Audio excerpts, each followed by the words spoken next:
So it's official, the Netflix Marvel universe is dead. But how exactly did we get to this point? What events happened in the last 4 or so years that sowed the seeds of this universe's destruction?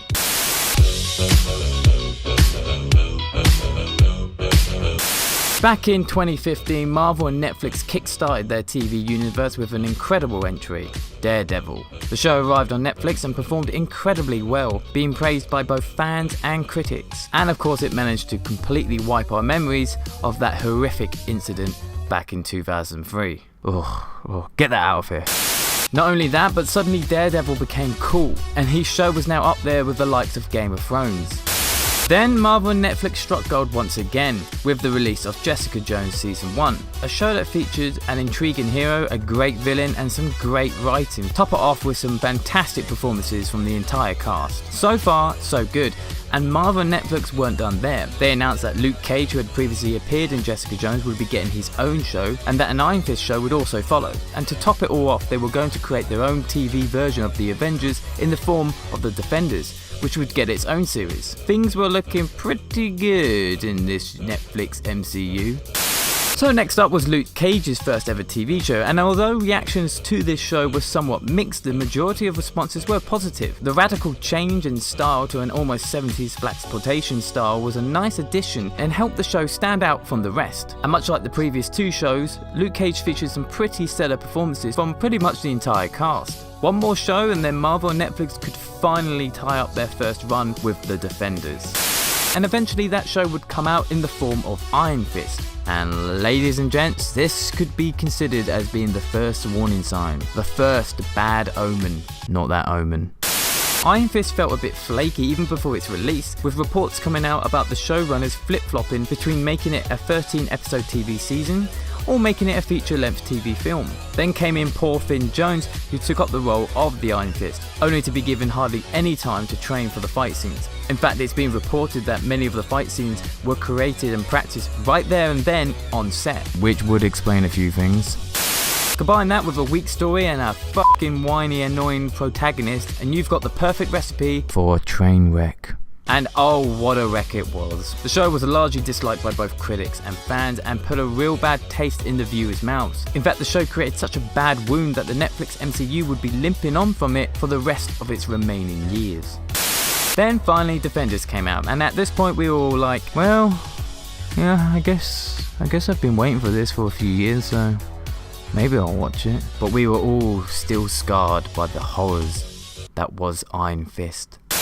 Defenders was considerably shorter than its brothers and sisters, which actually worked in its favour as the show began to lose steam very rapidly towards the end. Love it or hate it, that was the exact reaction from viewers. The show received major mixed reviews from people, and for most, it was a disappointment. A crushing end to phase 1 of Netflix's MCU. But the universe would continue.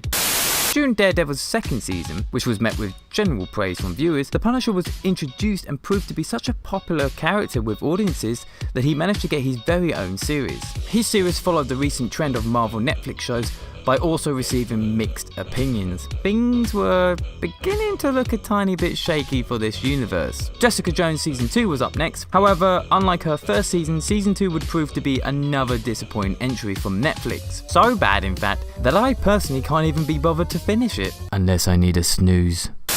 This disappointment was made worse by how good Jessica Jones Season 1 was compared to how mediocre Season 2 was.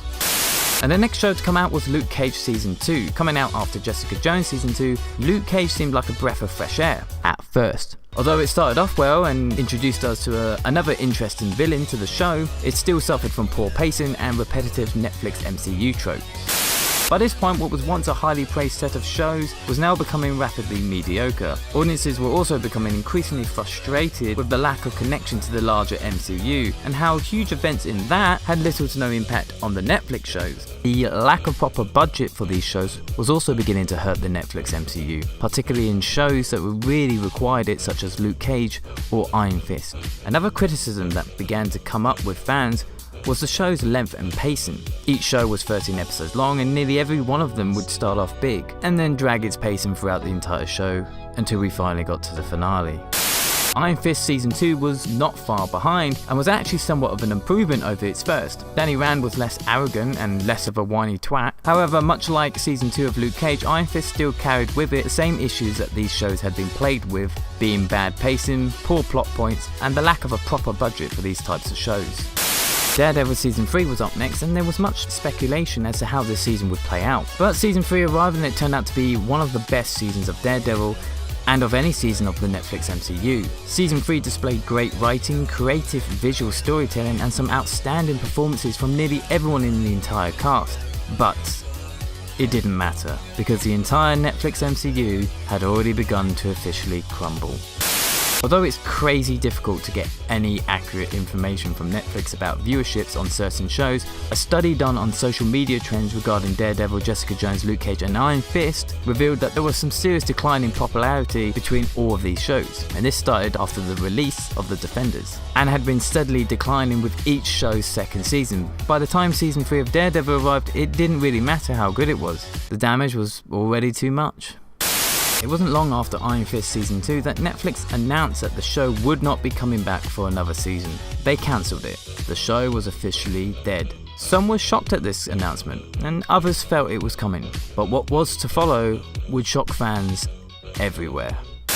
Make sure to tune in to our second part where we'll dive in and analyse what other factors contributed to the destruction of this TV universe, and explore the further events that led up to that moment. And if you enjoy what we do here and you want us to grow and get better, then you can support us by liking the video, subscribing to our channel, or sharing the video. Any and all of those things really help us out a lot. But cheers for watching, guys.